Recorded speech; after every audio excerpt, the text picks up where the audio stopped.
जय हिंद दोस्तों वीडियो शुरू करने से पहले एक बहुत गजब इंफॉर्मेशन आप लोगों के लिए। अगर आप यूपीएससी, पीसीएस या किसी गवर्नमेंट जॉब जैसे SSC, Agniveer, railways, X grade, Y grade, grade 1, NET, JRF या ऐसा कोई भी एंट्रेंस एग्जाम जैसे सीयूईटी जिसके अंदर जनरल स्टडीज पूछी जाने वाली है, जीएस के क्वेश्चंस पूछे जाने वाले हैं, तो इससे बढ़िया अपॉर्चुनिटी आप लोगों के लिए कभी नहीं मिल सकती। हम लोगों ने एक साल का एनसीईआरटी का कोर्स, जी हां, एक साल का कंप्लीट एनसीईआरटी का कोर्स जिसमें लाइव क्लासेस और साथ साथ रिकॉर्डेड क्लासेस, लाइव क्लासेस और रिकॉर्डेड क्लासेस आप लोगों को मिलने वाली हैं सिर्फ और सिर्फ 500 रुपए पर ईयर की फीस में, यानी पूरे एक साल की फीस 500 रुपए आपसे चार्ज की जाएगी। Live classes, recorded classes, test, assignment सब आप लोगों को इसके अंदर मिलने जा रहा है। तो जल्दी से जल्दी आप हमारी ऐप स्टडी टेबल पे जाइए, इस कोर्स को अवेल कीजिए और हमारे से या फिर हमारे से कांटेक्ट कीजिए ताकि उस कोर्स को और ज्यादा डिटेल में आपको बताया जा सके। जय हिंद दोस्तों, दुनिया जिस तरीके से बदल रही है, इनफैक्ट बहुत तेजी से बदल रही है, वर्ल्ड ऑर्डर बदल रहा है और इस वर्ल्ड ऑर्डर के जो मेन खिलाड़ी हैं, इस वर्ल्ड ऑर्डर में आप अगर देखेंगे तो 3 मेन खिलाड़ी आपको नजर आएंगे, जो बाइडेन, शी जिनपिंग और पुतिन।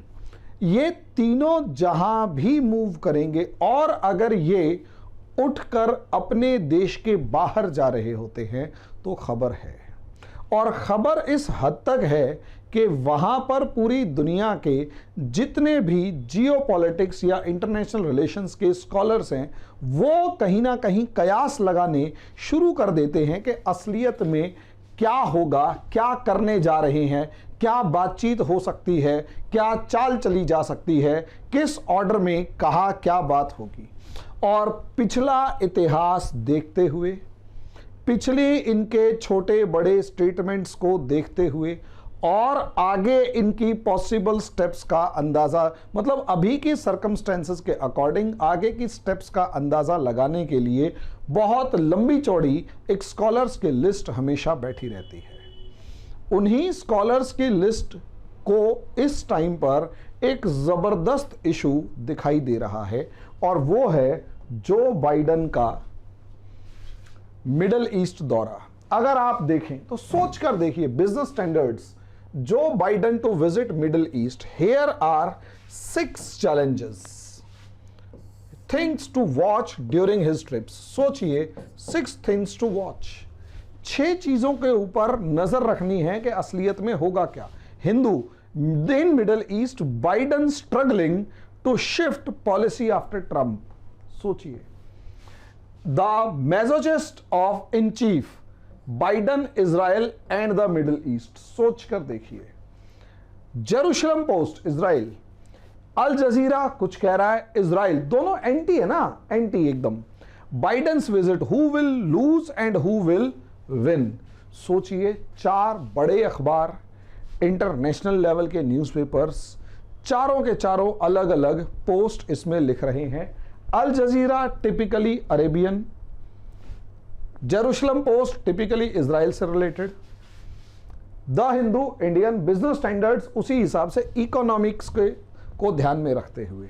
मैंने 4 ये पोस्ट जानकर निकाली ताकि हमें समझ में आए कि असलियत में जो बाइडेन की जो ये दौरा है अब जो होने जा रहा है उसके अंदर चैलेंजेस क्या हैं। तो मोटे तौर पर ये 6 चैलेंजेस निकल कर आ रहे हैं जिनके अकॉर्डिंग हमें एनालाइज करना है, या यूं कहें एनालिसिस करना है कि भाई जो बाइडेन के इस दौरे को कैसे देखा जाए।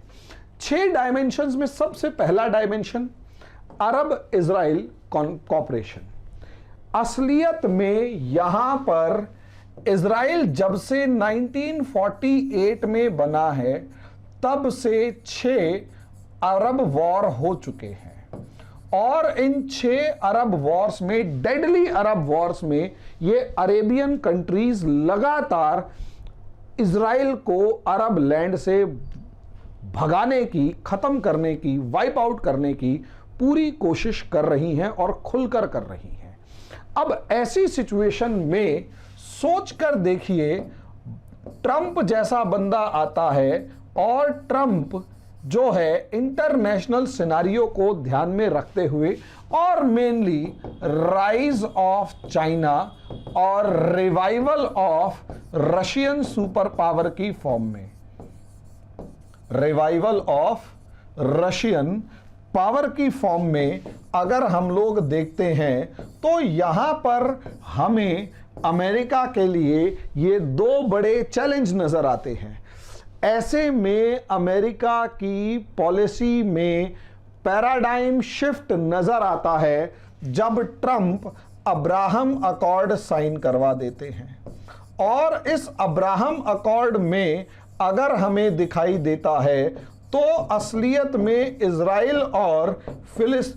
और अरब दोनों के लिए विन विन सिचुएशन है, क्योंकि एक तरफ यहां पर टर्की नजर आ रहा है जो ताकतवर हो, जो कहीं ना कहीं फ्लिप फ्लॉप है, और नाटो की जगह वो इस टाइम पर इंडिया की तरह न्यूट्रल स्टैंड ले रहा है और बहुत अच्छा बार्गेन करता हुआ नजर आ रहा है कि भाई हमें अमेरिका से भी जो मिलेगा हम जरूर लेंगे। अभी बार्गेन कर गया, इसके ऊपर मैं सेपरेट वीडियो बनाने के मूड में हूं। दूसरी तरफ अगर आप देखें तो यहां पर ईरान का जो न्यूक्लियर थ्रेट का जो चैलेंज है, न्यूक्लियर पावर बनने का जो चैलेंज है, उसने भी असलियत में अरब और इजराइल को, अरब कंट्रीज और इजराइल को एक साथ आने पर मजबूर किया है।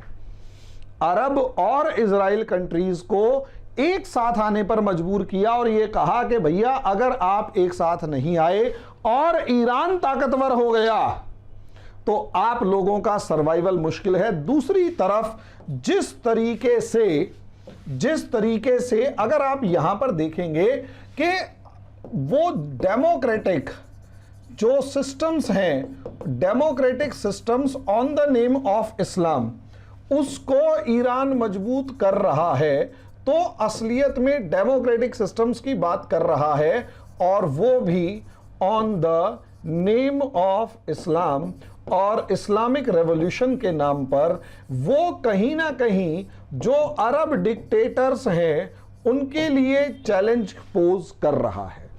अरब डिक्टेटर्स जो कि मोनार्कियल रूल यानी राजतंत्र में भरोसा करते हैं, उनके लिए चैलेंज पोज कर रहा है और उस चैलेंज की वजह से ये जो अरब कंट्रीज हैं ये इस टाइम पर कांप रही हैं कि कभी भी अरब स्प्रिंग जैसा कोई दोबारा ऐसा कोई मूवमेंट शुरू हो गया तो ईरान इस बार उन सारे के सारे जितने भी सुल्तान बादशाह वगैरह हैं, वो प्रिंस कहला रहे होते हैं, उन सबको उखाड़कर फेंकते हुए देर नहीं लगाएगा।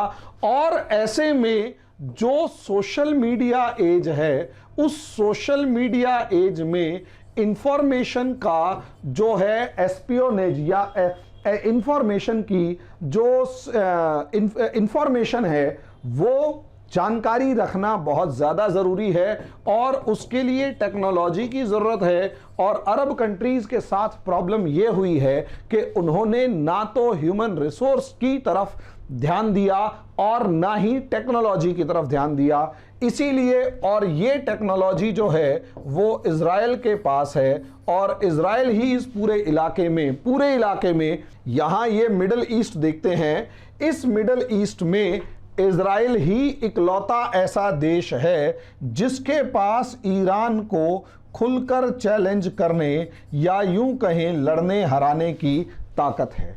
ऐसी सिचुएशन में अरब कंट्रीज जितनी भी हैं वो अगर इजराइल के साथ आ जाती हैं तो और अरब इजराइल एक फ्रंट बन जाता है, तो सबसे बड़ी बात यह होगी कि वो ईरान की टेक्नोलॉजी को काउंटर करने में ज्यादा ताकत लगा सकते हैं या ज्यादा फोकस कर सकते हैं, ज्यादा कैपेबल हो सकते हैं।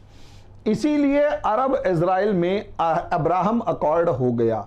लेकिन इसका यहां इस अब्राहम अकॉर्ड की खास बात यह है कि इसमें अभी सऊदी अरेबिया शामिल नहीं है। अच्छा, मजे की बात यह है कि अभी यहां पर सबसे बड़ा ये देश सऊदी अरेबिया इस अब्राहम अकॉर्ड में शामिल नहीं है और जो बाइडेन अपने इस कार्यकाल में पूरी कोशिश करेंगे या यूं कहें इच्छा रखेंगे कि सऊदी अरेबिया भी इस अब्राहम अकॉर्ड में शामिल हो। लेकिन इसका दूसरा पार्ट ये भी है, ऑब्जेक्टिव ये है कि पूरा अरब वर्ल्ड असलियत में अगर इस मामले में अमेरिका के साथ आता हुआ दिखाई दे जाता है, हालांकि मुझे सूडान, इथियोपिया, सोमालिया ये 3-4 देश ऐसे हैं जो अभी अमेरिका के साथ आते हुए नजर नहीं आ रहे, फिर भी मैं मानकर चलता हूं कि ठीक है यार आ जाएंगे।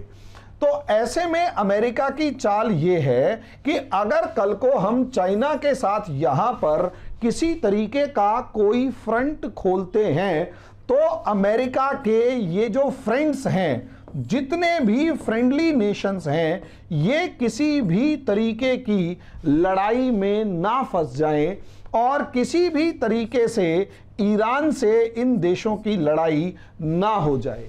क्योंकि अगर ऐसा हुआ तो ईरान या फिर इन देशों में से किसी एक को मौका मिल जाएगा चाइना की तरफ जाने का, और युद्ध जीतने की सबसे बड़ी पहली कोशिश होती है या युद्ध जीतने का सबसे पहला उसूल होता है कि कैसे भी करके अपने दोस्त को, अपने दुश्मन को फ्रेंडलेस कर दो और अपना दोस्तों का जो कुनबा है उसे ज्यादा से ज्यादा मजबूत बनाए रखो। तो बाइडेन के सामने ये चैलेंज बना रहेगा।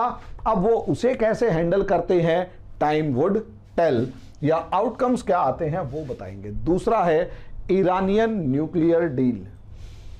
दोस्तों, अगर यहां पर मिडल ईस्ट में अमेरिका के लिए सबसे बड़ा चैलेंज आज के दिन कोई अगर है तो वो ईरान है। ईरान एक ऐसा देश है इस समय पर, सोच कर देखिए, जो कि रशिया के बहुत रीच में है क्योंकि कैस्पियन सी, दूसरी तरफ यहां पर ये रशियन, सेंट्रल एशियन जो कंट्रीज हैं जो रशिया के डोमिनेंस वाली हैं, तुर्कमेनिस्तान से बॉर्डर शेयर कर रहा है। और जिस तरीके से अफगानिस्तान और यहां पर अगर देखा जाए तो पाकिस्तान के हालात भी अगर बदले और इमरान खान जैसी सरकार आई और आर्मी भी चाइना के साथ आती हुई नजर आती है, तो सोच कर देखिए चाइना इतने बड़े इलाके में अपना डोमिनेंस एस्टैब्लिश करने में कामयाब हो जाएगा, क्योंकि म्यांमार के अंदर चाइना का डोमिनेंस डिक्लेयर्ड फॉर्म में अवेलेबल है। लाओस और कंबोडिया जो हैं वो भी चाइना की तरफ आ चुके हैं, कोई दो राय नहीं है। यानी कंबोडिया के अंदर जो पोर्ट है वहां से भी चाइना की रीच है, यहां पर म्यांमार में जो है वहां चाइना की रीच है।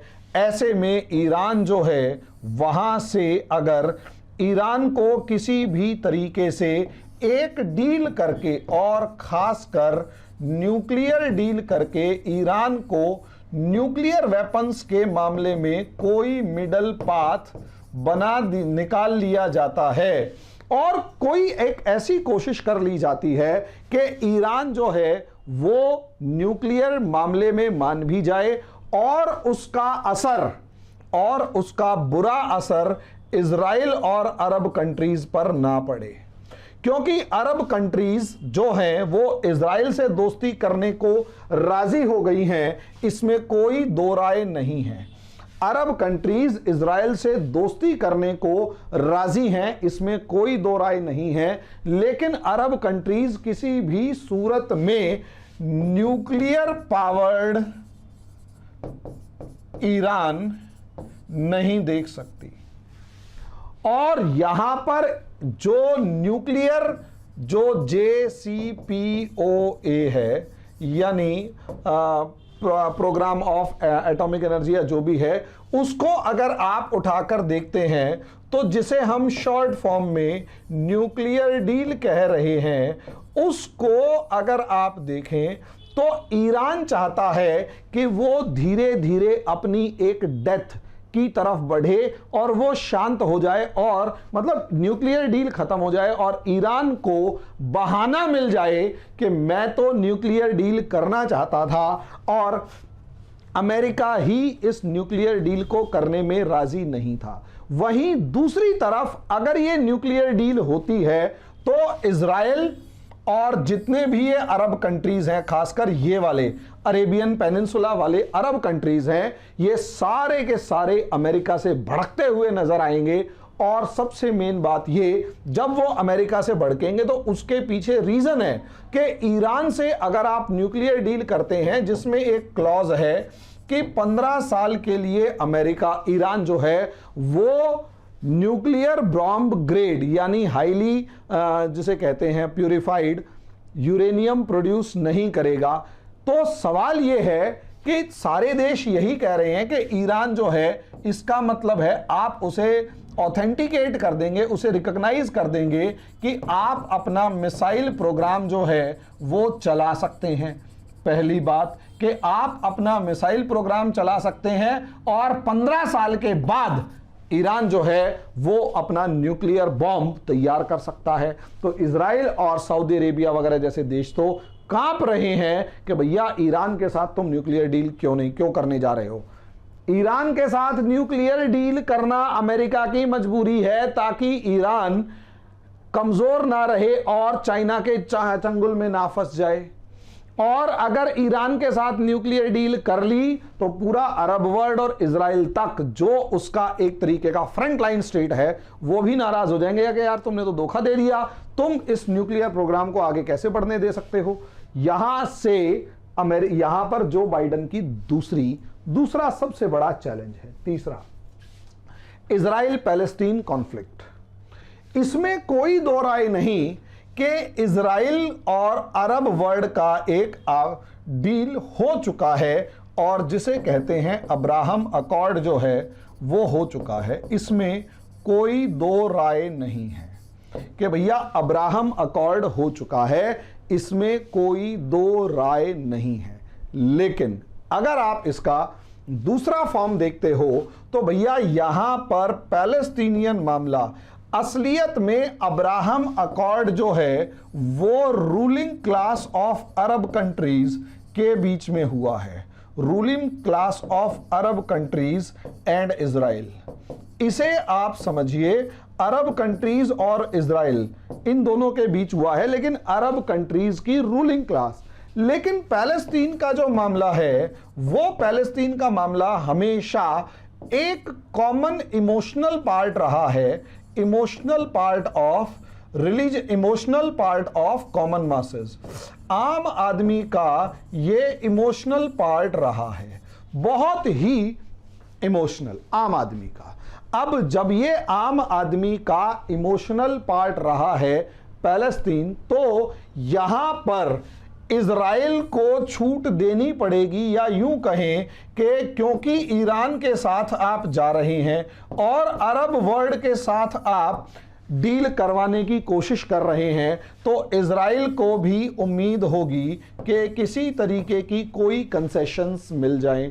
और क्योंकि इजराइल से कोई कंसेशंस मिल जाएं, इजराइल को कोई कंसेशंस मिल जाएंगी, तो सीधा सीधा मतलब है पैलेस्टीन नाराज होगा, जिसकी वजह से कॉमन अरब पीपल जो हैं उनके अंदर एंटी अमेरिका सेंटिमेंट्स बढ़ना शुरू कर देंगे। मैं तो यहां तक मानता हूं कि अभी अभी रिसेंटली इजराइल के अंदर गवर्नमेंट चेंज हुई है, तो बाइडेन या अमेरिकन एडमिनिस्ट्रेशन ने पूरी कोशिश करी है कि जो क्या नाम अभी जो प्राइम मिनिस्टर थे इजराइल के, वो थोड़े हार्ड लाइनर थे, तो उसकी जगह यार लेपिड को उठाकर प्रधानमंत्री बना दिया गया है। और पहले वाले जो हार्ड लाइनर थे, जो ईरान के मामले में किसी तरीके की कोई कंसेशन देने को तैयार नहीं थे, जानबूझकर उन्हें हटाया गया है, मेरा ऐसा मानना है, ताकि बाइडेन के इस दौरे से पहले इजराइल के अंदर रास्ता साफ हो जाए और किसी तरीके से इजराइल को कम से कम कंसेशन देके पैलेस्टीनियन इशू से बचा जा सके। तो सोचकर देखिए, यहां पर भी इजराइल के मतलब बाइडेन के लिए चैलेंज है कि क्या वो इजराइल और पैलेस्टीन के मामले में किसी तरीके की एक बीच का रास्ता निकाल पाएंगे या नहीं। लेकिन यहां सबसे बड़ी बात ह्यूमन राइट्स। असलियत में जितने भी अरब कंट्रीज हैं, उन सारे अरब कंट्रीज को उठाकर देख लीजिए, कहीं पर भी आपको डेमोक्रेटिक सिस्टम नहीं मिलेगा। अब क्योंकि कहीं पर भी आपको डेमोक्रेटिक सिस्टम नहीं मिल रहा है और सब जगह पर मोनार्कियल रूल है, लेकिन यहां अमेरिका हमेशा कोशिश करता है कि इस मोनार्कियल रूल, इस राजतंत्रीय शासन को कैसे भी करके कमजोर बनाए रखे, ताकि अगर ये शासन कमजोर रहेगा, रूल कमजोर रहेगा, और ये मतलब मोनार्कियल रूल कमजोर रहेगा, तो अमेरिका की पकड़ अरब कंट्रीज पर मजबूत रहेगी। ऐसे में हमेशा अमेरिका ह्यूमन राइट्स के नाम पर और कैसे भी करके इन अरब कंट्रीज को मतलब इन राजा महाराजाओं को, सुल्तानों को अपोज करने वाले जो लोग हैं उनको सपोर्ट किए रखता था। और इसी में एक खाशगोशी नाम का एक पत्रकार था, जो खासकर सऊदी अरेबिया की रूलिंग फैमिली के अगेंस्ट हमेशा कुछ ना कुछ उल्टा सीधा वॉशिंगटन पोस्ट और दूसरे इंटरनेशनल न्यूज़पेपर्स में लिखता रहता था। अब यहां सोचकर देखिए, प्रिंस सलमान और सऊदी रॉयल फैमिली जो है उसको वो बिल्कुल पसंद नहीं था। नतीजा ये कि उसे टर्की की एम्बेसी के अंदर मरवा डाला गया।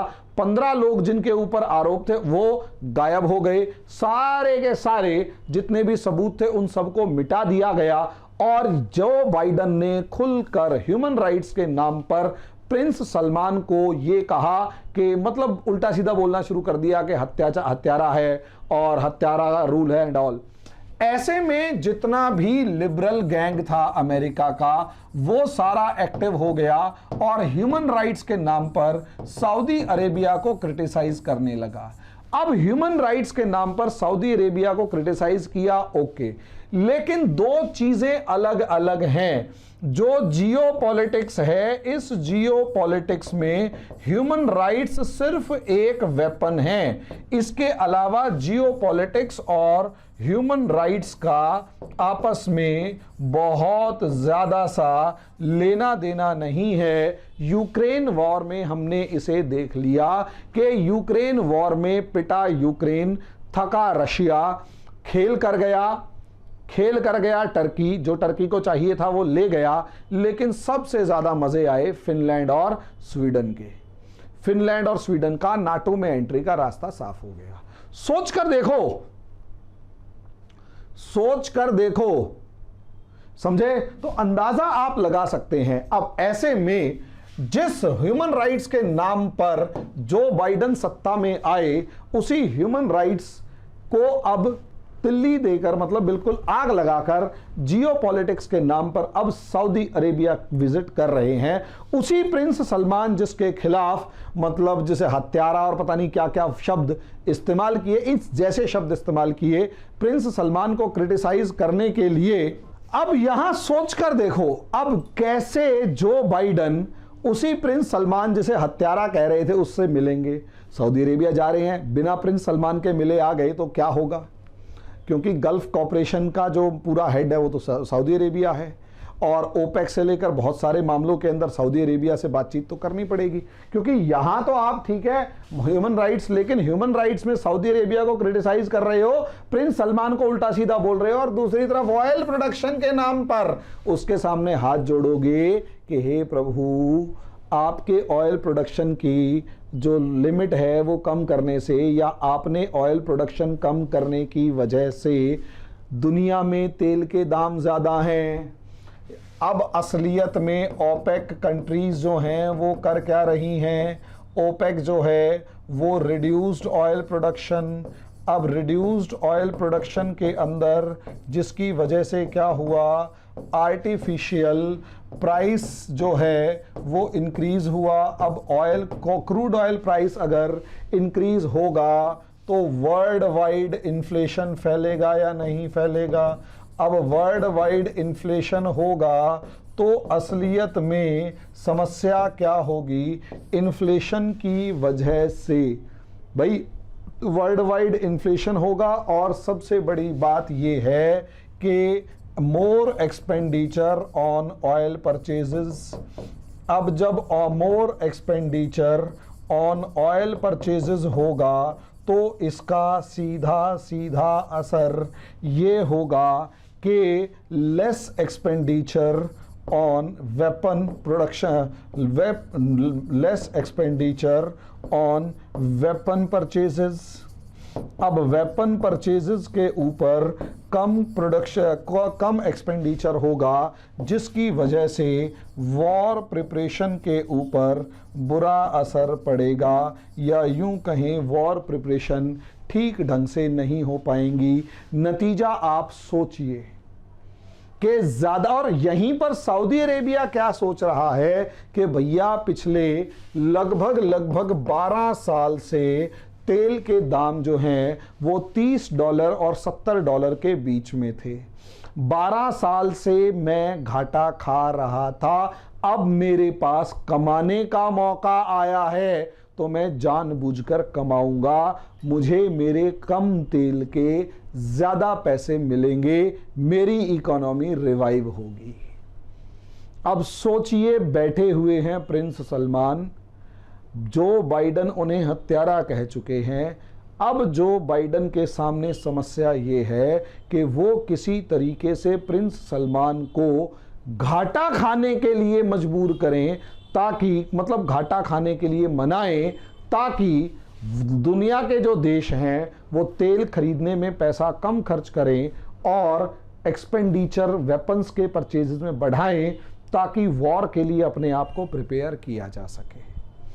ये एक चैलेंज है, इसीलिए कहा रिक्वेस्ट करने की पूरी ताकत है, कोशिश है कि असलियत में प्रोडक्शन बढ़ाओ ताकि ऑयल प्राइस कम हो। ऑयल प्राइस कम होगा तो दुनिया में इन्फ्लेशन के ऊपर कंट्रोल रहेगा। सरकारें जो हैं वो जिस तरीके से श्रीलंका में गिर रही हैं, दुनिया के अलग अलग देशों में सरकारें नहीं गिरेंगी, और खासकर अमेरिका के फ्रेंडली कंट्रीज में सरकारें नहीं गिरेंगी।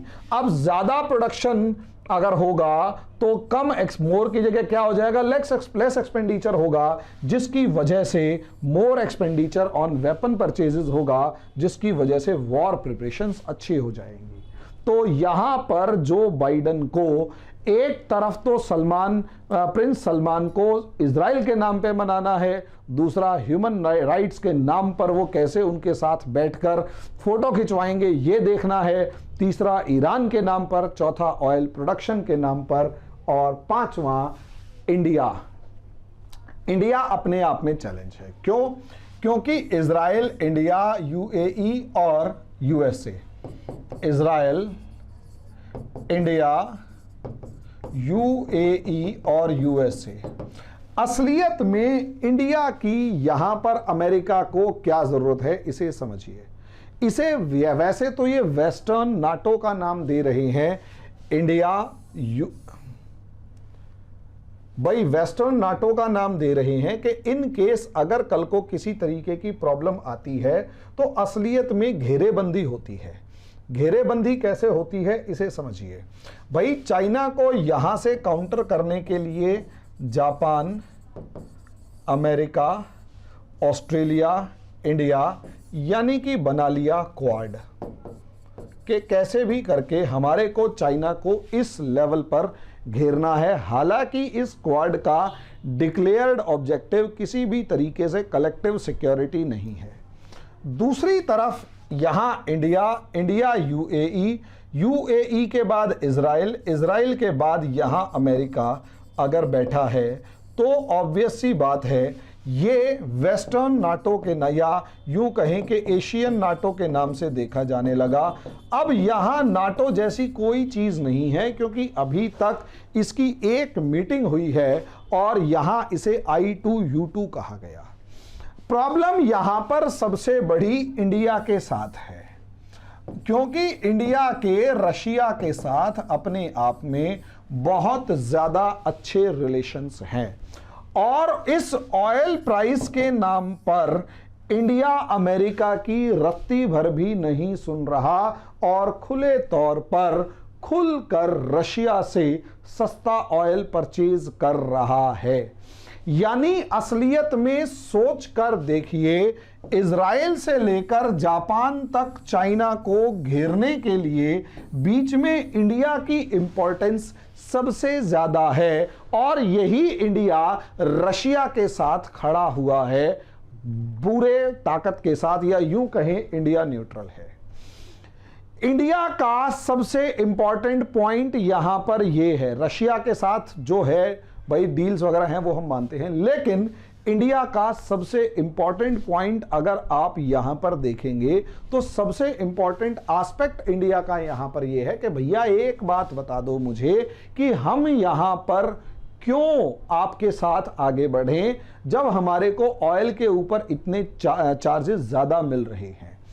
ऐसे में इंडिया को टारगेट करने के लिए, इंडिया के साथ अपना रिलेशन बढ़ाने के लिए ऑयल प्राइसेस कम करने हैं, और कहीं ना कहीं इंडिया की, क्योंकि ईरान भी सस्ता तेल ऑफर कर रहा है, ठीक है, रशिया की तरह ईरान भी सस्ता तेल ऑफर कर रहा है, और अभी ईरान के विदेश मंत्री भारत आए थे और उन्होंने भी पॉसिबली ये कहा होगा कि रशिया से ज्यादा सस्ता तेल हम दे देंगे, ले लो। अब इंडिया उसमें क्या स्टेप उठा रहा है वो तो वक्त बताएगा, लेकिन असलियत में इंडिया के तो ईरान के साथ भी रिलेशंस खराब नहीं है, और इंडिया ईरान के साथ रिलेशन अफगानिस्तान और सेंट्रल एशिया के नाम पर बनाए रखना चाहेगा। तो ऐसे में इंडिया को ऐसा अमेरिका क्या ऑफर दे? भाई हथियार अमेरिका के महंगे हैं क्योंकि प्राइवेट कंपनियां बेचती हैं, तेल रशिया से आ रहा है, इन्वेस्टमेंट कंपनियां मान नहीं रही हैं, या कंपनियां जो हैं वो चाइना, टेस्ला जैसी कंपनी चाइना पहुंच गई है। अब ऐसी सिचुएशन के अंदर अमेरिका इंडिया को दे क्या रहा है?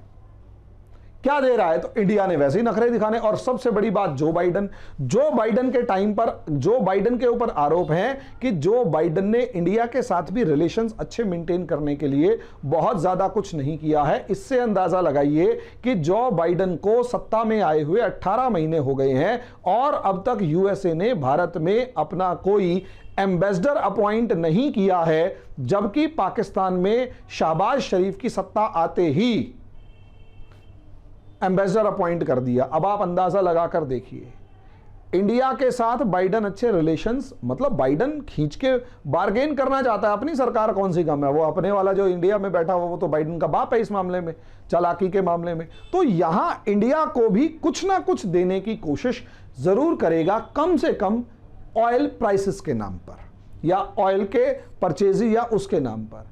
ऐसे में इंडिया भी अमेरिका के लिए एक चैलेंज है कि यहां इस मिडिल ईस्ट की विजिट में किसी तरीके से इंडिया को कुछ ऐसा ऑफर करे कि इंडिया और रशिया की जो नजदीकी लगातार बढ़ रही है उसे थोड़ा सा कम किया जा सके। क्योंकि इंडिया का साफ कहना है कि हमारे इश्यूज सिर्फ और सिर्फ चाइना और पाकिस्तान के साथ हैं, इसके अलावा पूरी दुनिया में हमारा किसी से कोई इशू नहीं है, तुम जानो तुम्हारा काम जाने।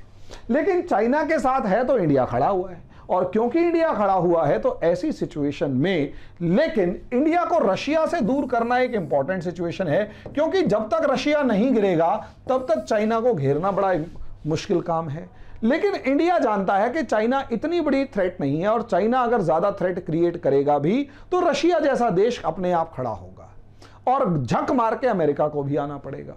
और इंडिया अपने आप में खुद इतना कैपेबल है कि ये दोनों ना भी आए तो कम से कम चाइना को तो अधमरा तो कर ही देंगे। भाई ठीक है नहीं जीतेंगे, लेकिन सामने वाले को भी इतनी बुरी तरह मारेंगे कि उठने लायक नहीं रहेगा, और जब हम उठेंगे फिर मारेंगे साले को, और क्या। और अब की बार ज्यादा ताकत से मारेंगे, नेशनलिज्म बढ़ेगा।